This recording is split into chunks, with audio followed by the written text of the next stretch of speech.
Tom hendak keluar parking, tetapi kereta Tom dihalang oleh kereta Jerry. Semasa Jerry tiba di tempat parking, Tom memaki hamun Jerry dengan kata-kata kesat. Jerry tiba-tiba marah disebabkan Tom menggunakan kata kesat. Jerry menyerang Tom menggunakan pisau, tetapi Tom pula menggunakan pistol dan menembak Jerry.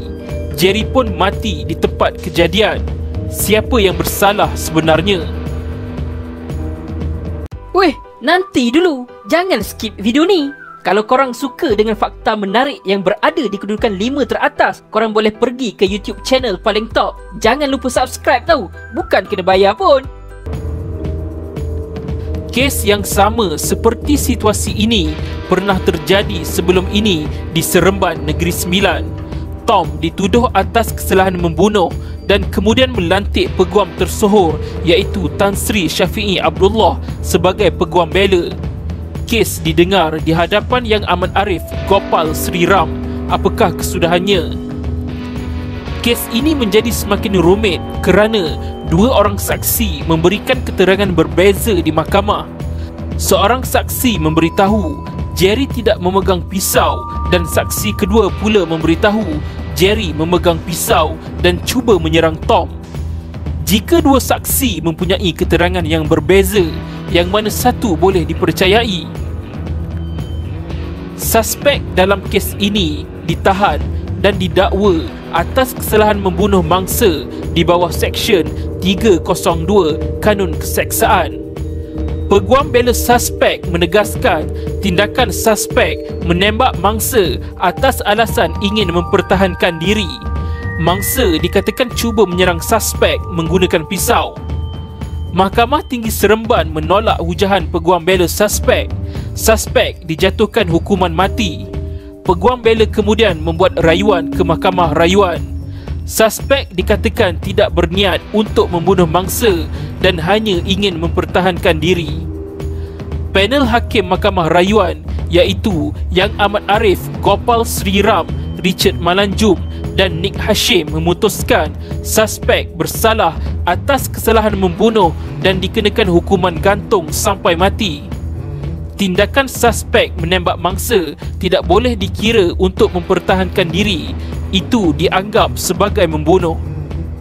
Salah satu prinsip utama yang mengatur hak pertahanan persendirian adalah bahawa perlaksanaan pertahanan itu tidak boleh melebihi apa yang wajar untuk mengelakkan serangan penyerang, merujuk kepada kes pendakwa raya lawan Lee Tian Beng. Dalam kes ini, saksi pertama memberitahu mahkamah bahawa mangsa sebenarnya tidak memegang pisau dan tidak cuba untuk menyerang suspek. Mangsa berada dalam keadaan pasif.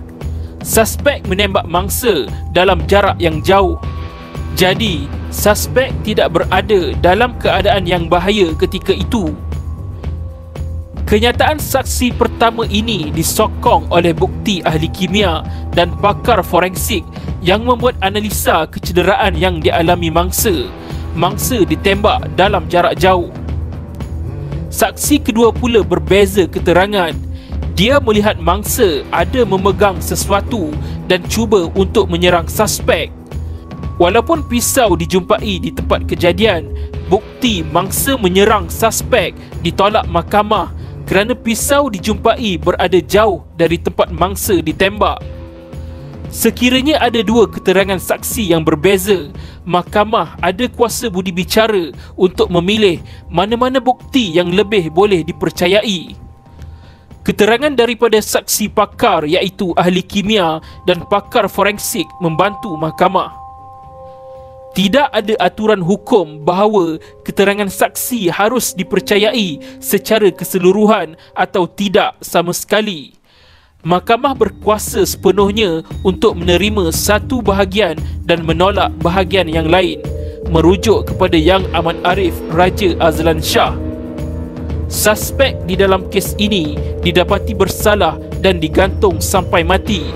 Tiada unsur mempertahankan diri oleh suspek.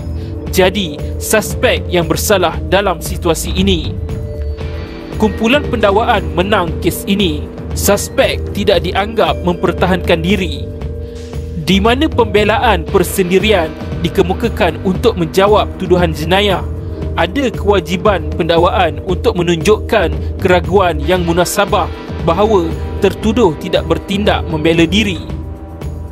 Semasa dalam tempoh masa menunggu untuk digantung, suspek telah meninggal dunia terlebih dahulu, dipercayai terjatuh dari katil di Pusat Perubatan Universiti Malaya. Penghakiman penuh kes ini boleh dirujuk dalam kes Wong Tek Choi lawan pendakwa raya 2005-4 MLJ 693 Mahkamah Rayuan Putrajaya.